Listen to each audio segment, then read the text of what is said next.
Simon, let's start with the opposition. Obviously, very, very eye-catching results in midweek. What have you made of Bristol City this season? I think they've had a real good start to the season. I think they've got an energetic young group. I think they've got players that can hurt you.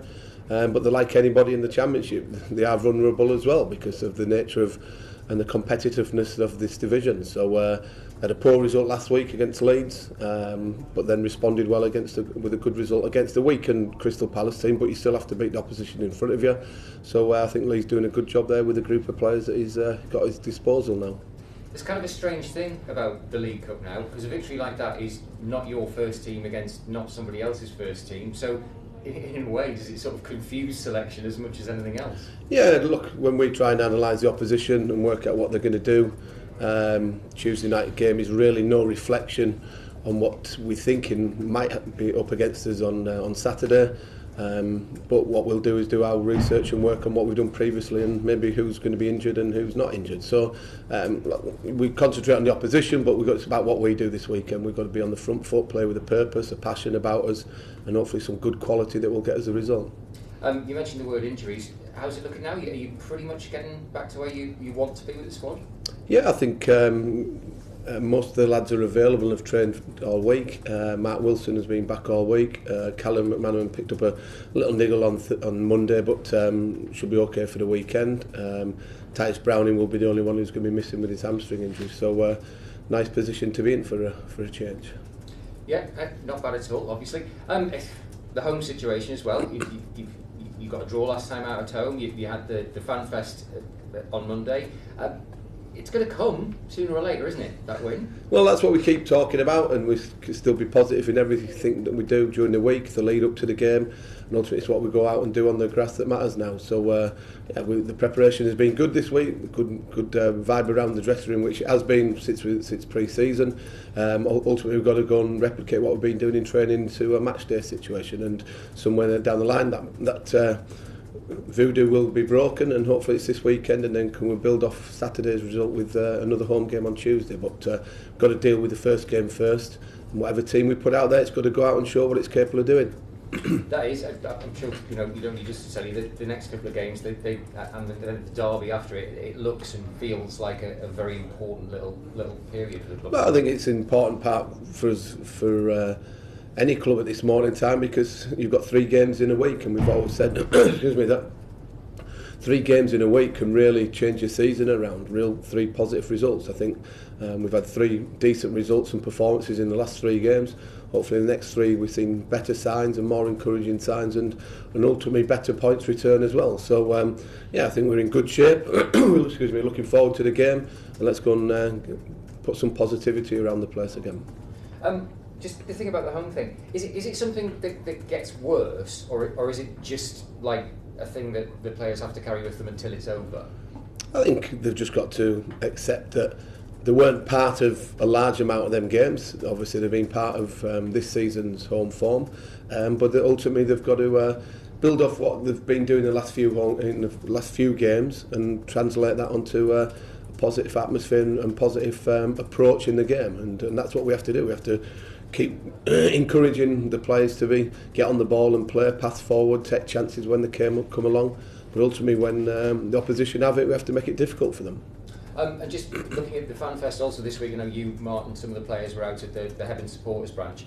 How important is that at this point in the club's history that you do go out, you do engage with fans, you do things like the Fan Fest to try and give the fans a chance to get back, re-engage with the club? Look, it's something that between me and Martin agreed from day one when we came in, that we wanted to get the supporters back on side, and if it means going out into the community and doing Q&As, having a fans fest, going out into businesses with players, etc., into schools, then it's the right thing to do, because this is a one city football club, and it needs to get all heading in the right direction again. And if it means us all go out and doing things, then so be it, because we get paid for like we do, and we've also want to put something back into it, because we are all in this together, whether some people like that or not, but everybody wants the same results over the next few weeks and months, because it'll make everybody a lot happier and a lot more positive in everything they do, whether it's football or in their general life.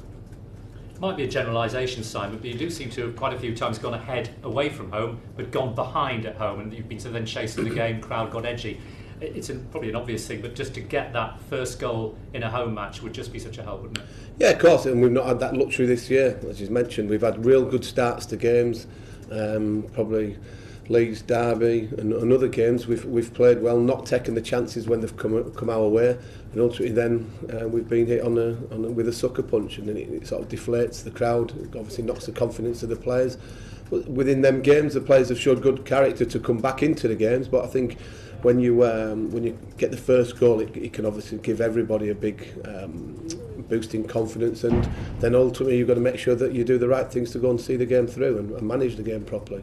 You've talked in detail about the Brentford game, but obviously when you have a result like that, is it just important to accentuate the positives rather than the fact that you couldn't quite hold on to a lead? Yeah, definitely. Look, we review every game after we've been involved in it, and to get 3-1 up, of course it's disappointing, but when they get the early goal, it gives them a lift, it gives the crowd a lift, and they're a good footballing team, as they've proved many times this year. So with 20 minutes to go, I think it was when they equalised, you're fearing the worst, but we showed good character and did what was required to get a result if it wasn't the one that we wanted at half time. So defensively then, with something like that, does it become a psychological thing for defenders, or is it an organisational thing? Is it confidence? Well, it's a team thing, and that we have to improve on. We have to be hard to beat and to be broken down. But I think you go back to the Brentford game, the first one's a free kick and the second one's a deflected goal, and sometimes you can't do anything about them things. So if we were making real clear mistakes in that particular game, then you've got a lot to work on. We still know we need to work on things, of course we do, but we ultimately didn't get the breaks in that particular game, which starting with Saturday we might do. And you really settled the ugliest 1-0 win in the history of football, really just to stop people talking about that winless home run, presumably. Yeah, of course. We've said that all along. If it hits somebody on the backside and goes in, or if it's an own goal or whatever is required, we'll take that at this moment in time, and then we can move on to the next game after that. But it's something obviously we're all working hard towards, and trying to do our utmost to get 3 points for this football club. Simon's alluded to it. Do you get a sense that whether it's at Hebburn in front of 50 fans, or whether at the FanFest in front of with 1,000 turning up, do you get the sense that the fans buy into what you're trying to do with limited resources? Yeah, in terms of the people I've met at another function last week, everybody thinks that we are taking small steps forward of turning this around, and it's not through anybody not working extremely hard. We're doing that. So look, you're always going to get other people that are disappointed and frustrated and vent the frustration, which is just the nature of football, and I think just that's modern day football as it stands at this moment in time. But ultimately there's a lot of people are desperate for us to do well, and ultimately are seeing signs that we are going to do better, and it will turn around very quickly, because I've mentioned over the last few weeks that the dressing room is in a good place, nobody's sulking, nobody's moping around, there is a real good feel factor around the place, and ultimately a few more results can make it feel even more enjoyable place to work. And with Gravenham, what more sort of the hope that there can be a real sort of partnership developing there? Yeah, look, depending on what formation we played. Duncan played out wide last week. We've got other options available to us. Again, it's my decision who's going to play in what position to ultimately get us a result, and that's all we're focusing on. So just one other time, how close is Paddy McNair? Yeah, Paddy's trained all this week, made good progress. There's a possibility that he could be involved at the weekend in the match day squad or in around it. So he's not ready to start the first team game, but it's just nice to have him training on a regular basis, manage him like we have done with Duncan up to this stage with him. So any signs of Paddy being near the first team is encouraging for us, but more importantly himself, because he's had a long slow process of getting back to fitness.